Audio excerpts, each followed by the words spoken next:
Hello, and good morning, good afternoon, and good evening to everyone who is joining us today.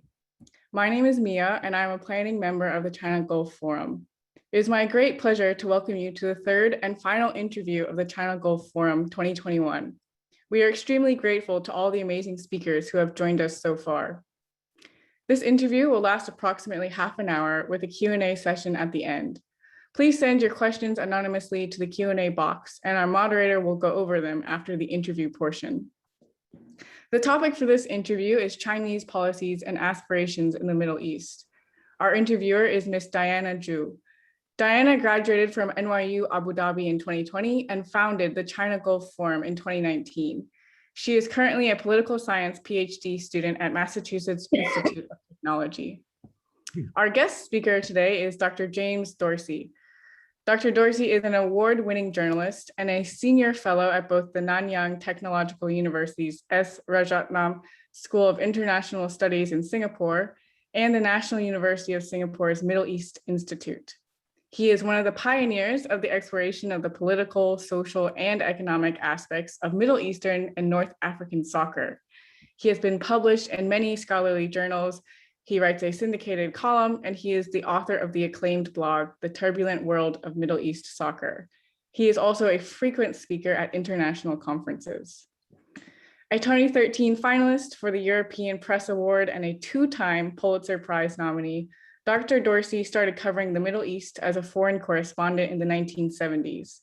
He served for Dutch newspaper Trouw, the Wall Street Journal, New York Times, Financial Times, as well as Dutch and Belgian radio and television. James was based in cities all over the world, such as Jerusalem, Cairo, Riyadh, Dubai, Washington, London, and many more. And with that, I'll pass the time to Diana to kickstart the conversation with Dr. Dorsey.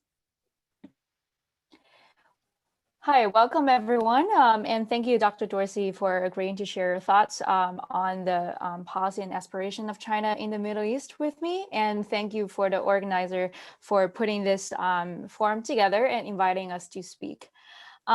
Before I start, I would like to inform the audience that we will have Q&A sessions towards the end, but I very much welcome you to, as the conversation goes along, to put your questions if you have any, including clarifying questions, anything that you would like us to dive deeper into the chat as we go along, so I can, answer them if they're appropriate opportunities. Okay, so now, again, welcome, Dr. Dorsey. And without further ado, let me get into my first question on this topic, on this theme of Chinese policy and aspirations in the Middle East. So first of all, broadly speaking, how would you characterize the diplomatic relations between China and the Gulf countries, especially with the UAE? And how have they changed in the recent years? Well, first of all, thank you for having me. I've looked forward to this. The relations are very close. Gulf countries, particularly the Saudi Arabia and the United Arab Emirates, but also the other Gulf countries, have common interests with China. And those common interests are not only economic, they're geopolitical, even though to a degree they also diverge. And we will see that probably increasingly coming to the forefront. But they're very close relations. And in many ways, if you wish, both sides need each other. So with other words, in a world in which there is certainly uncertainty about the US commitment to security in the Gulf, there's clearly an interest in the Gulf to diversify relations. That's also fed by the fact that, much like I said with China, there are geopolitical interests, but there are also major geopolitical differences. That's true with the United States too. Just go back to US attitudes towards the 2011 popular Arab revolts. And on the other hand, Saudi UAE attitudes towards those revolts. So that's one thing. I think the second issue is that obviously we're seeing not only a political rebalancing of power worldwide, but we're seeing that also economically. The United States has emerged as a more or less self-sufficient energy provider and exporter. So clearly, Gulf energy exports are going to have to look for new markets, and those new markets are in Asia, among which China plays very heavily. China is more willing to share technology, certain technologies at least, that the United States feels more restrictive about. And there's a very clear political understanding, and that is that the stand that the Gulf states, particularly Saudi Arabia and the UAE, take against political Islam is one that China embraces, and it embraces it because it gives it the kind of legitimization it needs to pursue the policies, for example, that it pursues in Xinjiang. Now, I think where you're going to see the divergence over time, and you're already seeing maneuvering around that, is on the question of Iran. Okay, interesting. So you brought up a lot of interesting points that I really want to dive deeper into. But first of all, you mentioned that they have common interest in economic and geopolitical topics, issues. And more specifically, first of all, what geopolitical common interests do they have? Like what is China trying to do in the Gulf, trying to kind of,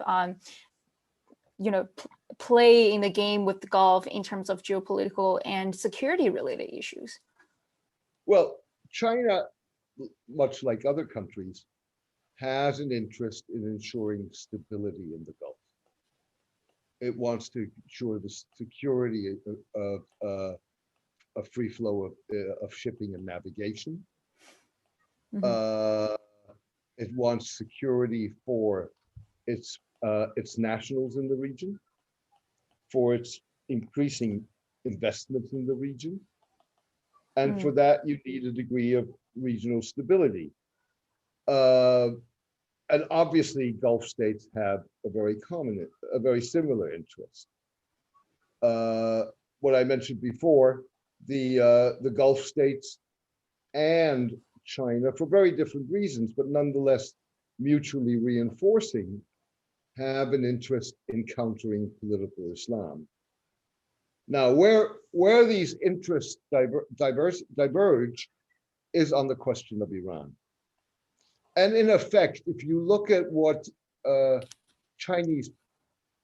just look at the last visit by Foreign Minister Wang Yi to the Middle East and what he said about the principles of security, and look at what Chinese scholars who are very close to the government in Beijing have been saying over the past year, in effect, what you're hearing is not something dissimilar to what US President Barack Obama said in, I think it was 2014, 2015, but don't hold me on the date, in a very famous interview with Jeffrey Goldberg of The Atlantic, in which he said Saudi Arabia and Iran are going to have to learn to share the region and live together. That is essentially what China is saying. So where Saudi Arabia and the UAE particularly are really concerned about a return of an Iran to the international fold. In fact, they're far more concerned about that than they are concerned about the nuclear issue. Now, I'm not saying that they want to see a nuclear Iran. They do not, by any stretch of the imagination. But their major problem with Iran is not a nuclear issue. And you just have to put up a basic balance sheet to understand why.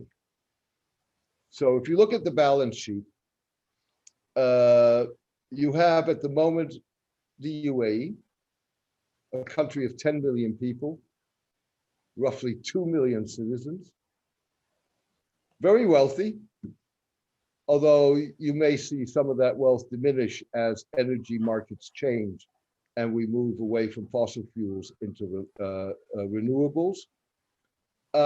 You have, to be fair, in the UAE, even if you can disagree with elements of it, you have a leader with a vision, and he has, in terms of diversifying the UAE economy, in terms of projecting the UAE as a cutting-edge 21st century knowledge society, he's done extremely well.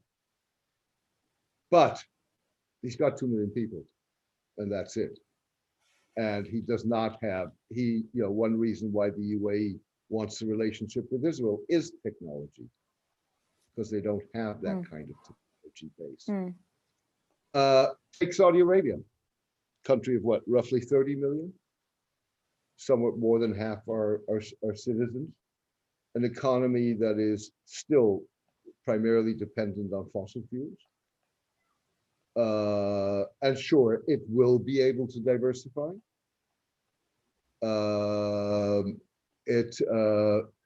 Without question. And then look at the other side of the and what, of course, Gulf states have.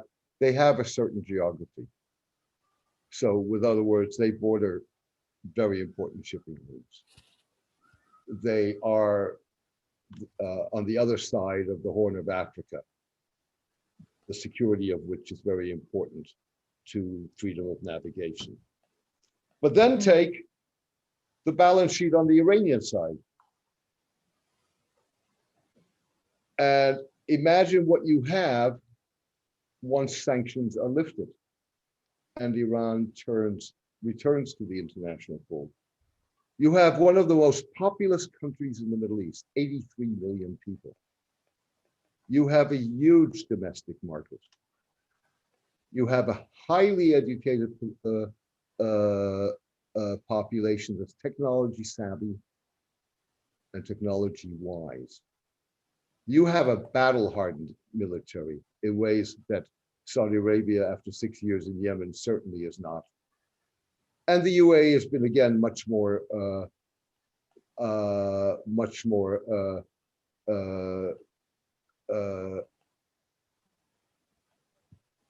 deliberate in the way it's done. It's built its military and way it's emphasized what that military is supposed to be.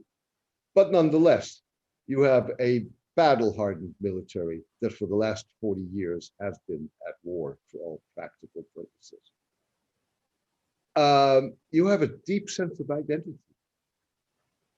This is a former empire. And China and Iran in many ways understand each other. They are, for thousands of years, empires that bookended a continent without getting in each other's way. Yeah. And you have geography. Iran is a country that borders Turkey, borders the Middle East, borders South Asia, borders Central Asia. Iran's a player. It's a dominant player by definition. Everybody understands. And for the Gulf states, that's a problem. And they don't have a response to it. That's fascinating. I think your account on how Iran and China's playing between Iran and the Gulf really gives us a clear picture of one of the dilemmas, one of the divergent preferences of the two parties in this China-Gulf relations. Now shifting to another. Let me add one thing, if I may. Sorry. What Chinese policy is not to choose between Saudi Arabia and Iran. What China's policy is to create an environment in which you have not the illusion of conflict resolution, but the illusion of conflict management. In which you have a situation in which these things do not spill out of control. And that's what I meant when I said before, when Obama said, you got to learn to live with each other. Yeah. So it's interesting that you also bring up the China-US dynamics here. I'm also very curious what you have to say about, specifically what China, given US long-term interest in the region, how is China going to navigate its relatively new role in terms of security interest, in terms of geopolitical and economic interest in the region, vis-a-vis the US, presence in the region, and what's the US response going to be in terms of China's new active role in the region? I think there's several things. First of all, there is no Chinese role in security yet. Okay. What I think you're Is seeing, it trying to? what I think that you're seeing is an effort by the Chinese very subtly to shape an environment in which it can help to create a more multilateral approach towards security, in which there are arms controls agreements, there are agreements on conflict management, and so on and so forth. China hasn't adopted that role yet. It's very careful in doing so. And it's very careful in doing so for two reasons. The one reason that everybody obviously points out to, which is the United States and Iran, and the degree to which China is willing to do business with Iran is to an important degree a function of the relationship with the United States. But also the fact that what the Chinese are trying to do is not necessarily going down well, particularly in Saudi Arabia. Saudi Arabia, unlike the UAE, is the only Gulf country that has shown virtually no interest in any easing of tensions with Iran or improvement of relations. You had a little, whether it's a foretaste or an isolated incident remains to be seen. But last year, when two very prominent Chinese scholars reflecting official Chinese thinking published an article in a very prominent Chinese journal, you had one of the most vicious anti-Chinese op-ed pieces published in Arab News, the English language Saudi newspaper. You hadn't seen that kind of commentary on China in Saudi Arabia for many years. And so again, whether this is a foretaste of what could come, or whether this was just, a one-off, your guess is as good as mine. But China understands that to get to where it wants, it needs to maneuver very carefully.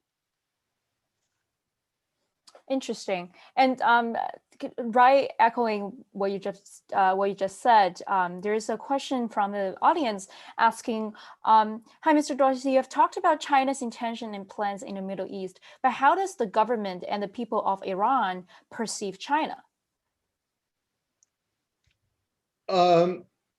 It's a mixed bag. So, with other words, Iran's in a very difficult position. Much will depend, frankly, on how the efforts to revive the nuclear agreement play out. Obviously, if those efforts are successful, it's a very different ballgame. But in the current environment where you have the US sanctions in place, Iran doesn't have a lot of options. And China is one of its options. Yeah. Having said that, the Iranians, I mean, that's sort of part of the DNA, if you wish, of the Iranian revolution, are distrustful of big powers, period.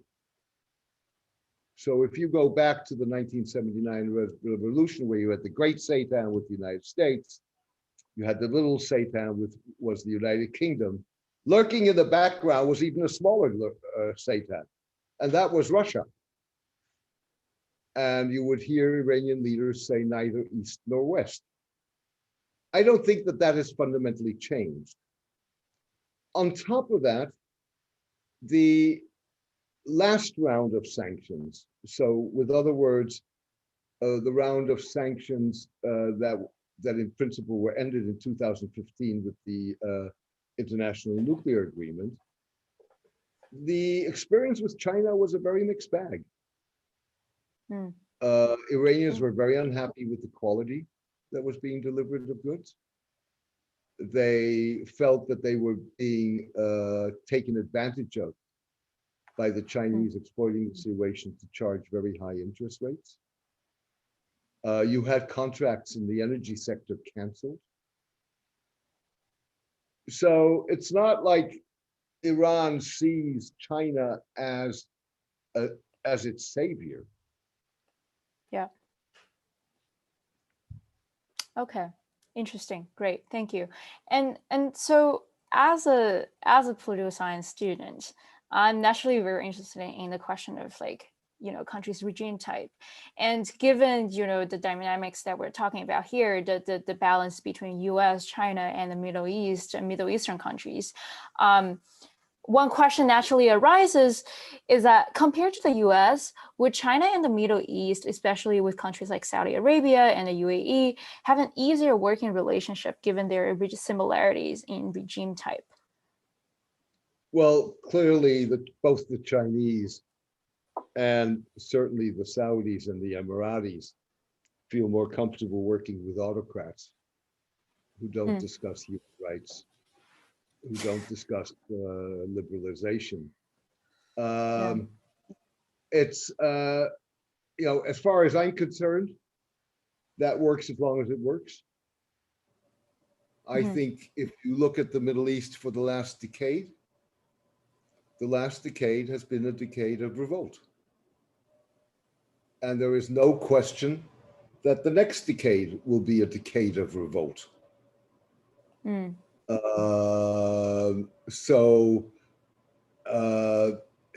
That may be a policy that works until it doesn't work.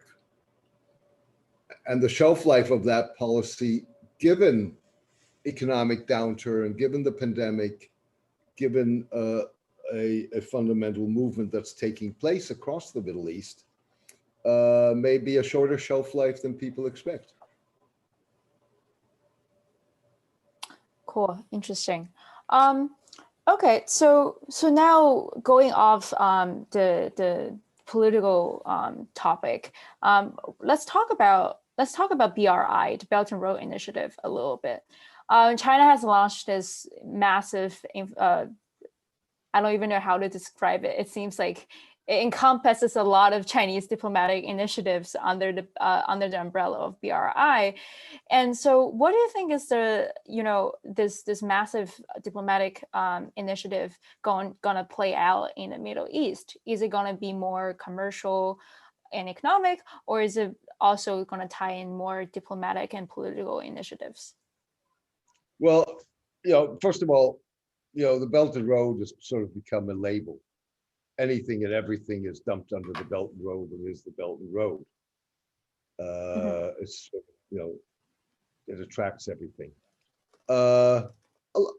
Frankly, a lot of these commercial and economic relations would be there with or without the Belt and Road Initiative.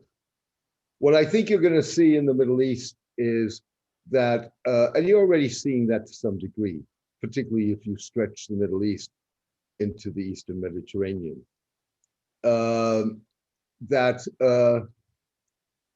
the Chinese, part of what is at the core, in my mind, of the Belt and Road is China's strategic positioning as a superpower. And part of that strategy, for example, is ports. So, take a look at the Eastern Mediterranean. You have Chinese control of Piraeus in Greece. You have two key ports managed by the Chinese or bought by the Chinese in Turkey. You have Chinese interest expressed in the port of Tripoli in Lebanon. You have the Russians renegotiating their contracts with Syrian ports in anticipation of the Chinese coming in because they don't want to be knocked out. And then, of course, you have the whole issue of the port of Haifa in Israel and ports in Egypt. Now, if you look at Syria, everybody looks at China as the country that has the wherewithal to reconstruct Syria. The fact of the matter is, China is not going to reconstruct Syria. It's going to pick up the bits and pieces, including ports like Tartus, like Latakia, that are of strategic interest to it. It will, there'll be commercial opportunities. But it's not the country that's going to come in with a Chinese Marshall Plan and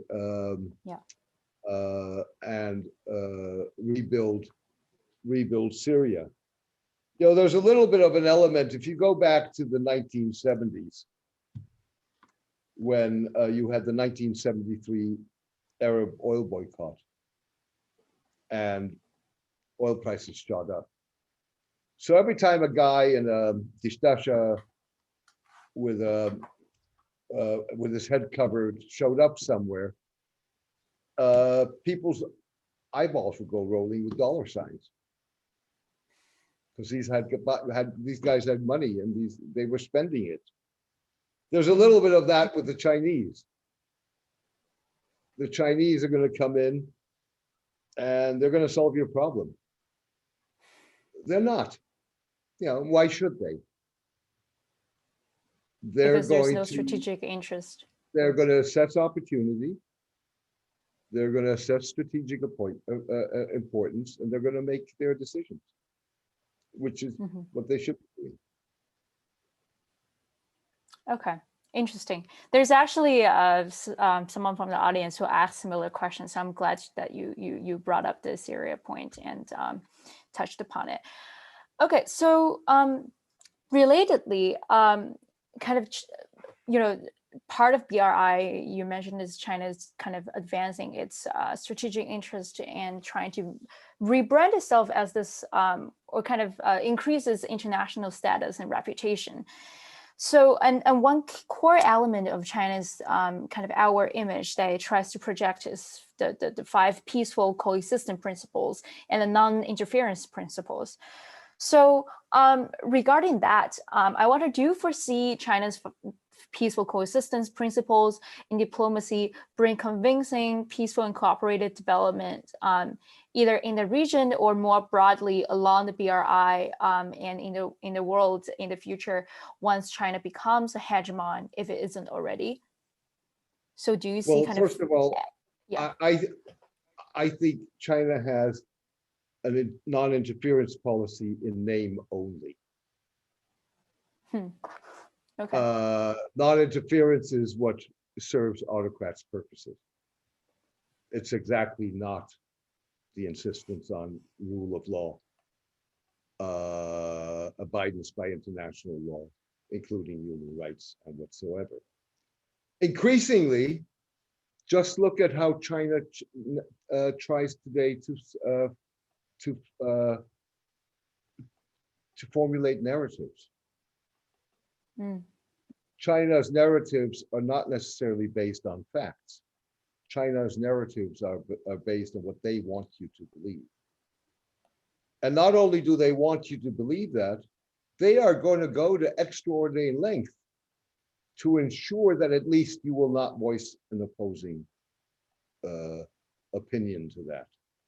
So you have very aggressive policies towards anybody or any country that voices criticism, at times followed up with economic sanctions.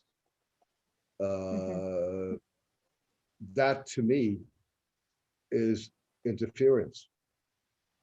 It's not non-interference. I think traditionally, if you in a sense, you can draw the comparison to the United States. So the United States fundamentally certainly until 9/11, opted for stability in the Middle East rather than political change. And so therefore, even if it paid lip service to human rights, whatever, de facto, it supported autocratic regimes in the region. That's exactly what non-interference on the Chinese side is. Now, the interesting part is that where this started to diverge was 9/11. Because, we all today, after Trump, look at George W. Bush as a benign figure, but we certainly didn't do so immediately after 9/11. But it was George Bush who, in the aftermath of 9/11, basically said, and I'm paraphrasing this, but basically said, we, the Americans, are co-responsible. We supported these regimes that produced what happened on 9/11. And that was, the birth of what was a failed democracy initiative on the part of the United States. But there is a reasoning and a history here, and there's no reason why China will not discover that too. That's an interesting point that you brought up, and just makes me wonder whether how successful this kind of initiative, this rhetoric building, this rebranding image is successful. To what extent is it successful, and whether it is more successful in the region to build this BRI, to build this kind of peace-loving image through initiatives, through development initiatives in the Gulf region versus outside. Do you have any thoughts to share on that? Okay, look, on balance, the policy is unsuccessful in an environment in which you have a free media, in which you have vibrant debate, and in which people are not inhibited in expressing themselves. That the Chinese narrative doesn't sell.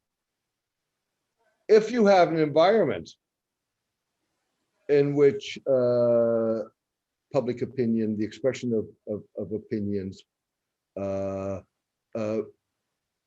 what the media can and cannot do is very tightly controlled, then on an official public level, you're going to see basically the narrative working, because nobody will stand up against it. But I think you just have to look at, for example, debates on Clubhouse, not particularly with regard to China, by the way, but regard to almost anything. And that's where you see the explosion of what opinion is, and what debate is, when it is free flowing and uncensored. And that probably is much more or as much a reality as is a controlled situation. Interesting, fascinating. Okay, we have one question from the audience that goes back a little bit to our discussion on Iran. So the question asks, it seems awkward to mention Iranian political dynamics without mentioning Israel. Does the recent rapprochement between Israel and the Arab world rebound to change the Chinese-Israeli relations? I doubt it. First of all, the relationship between Israel and China is a very different relationship with the Arab states. I mean, Israel has things to offer to China that no Arab state has.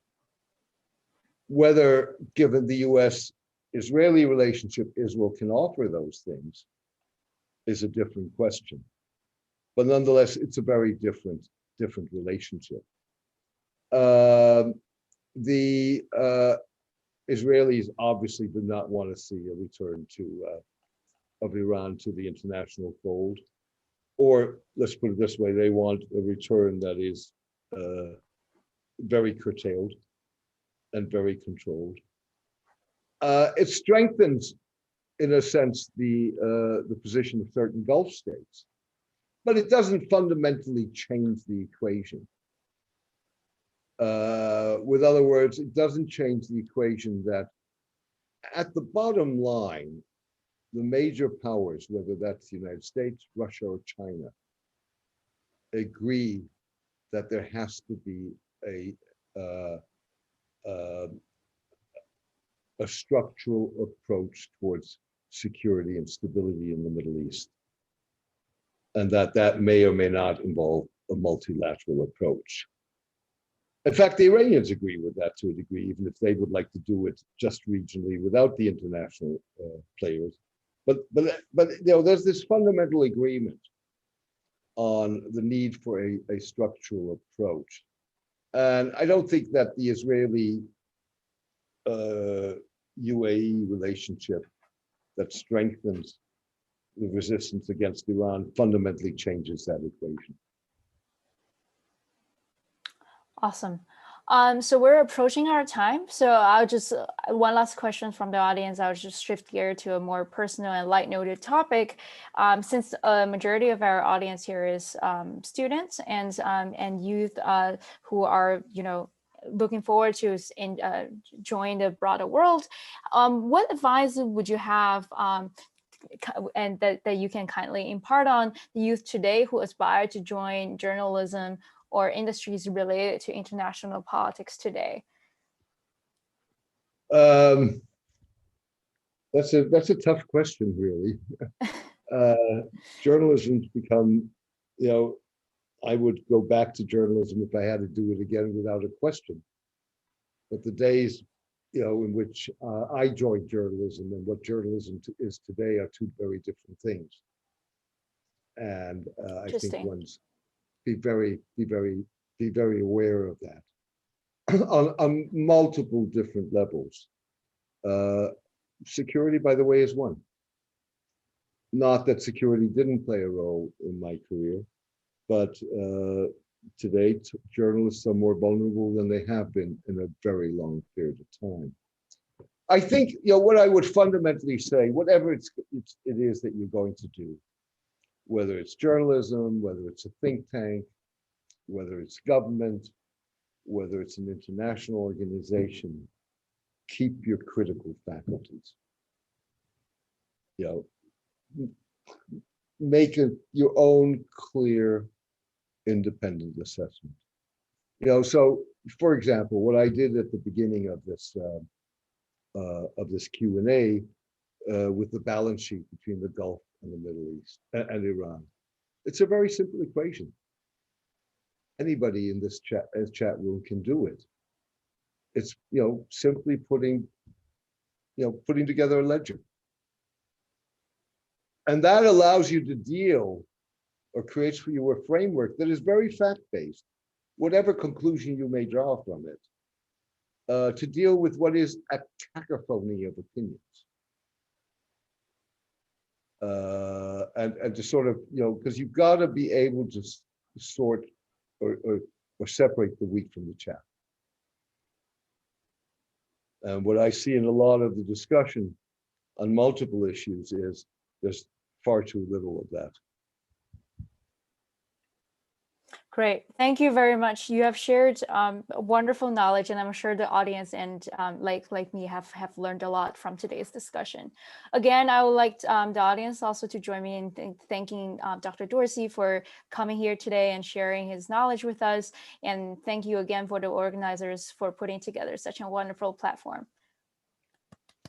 Thank you for having me, and thank you for a great Q&A.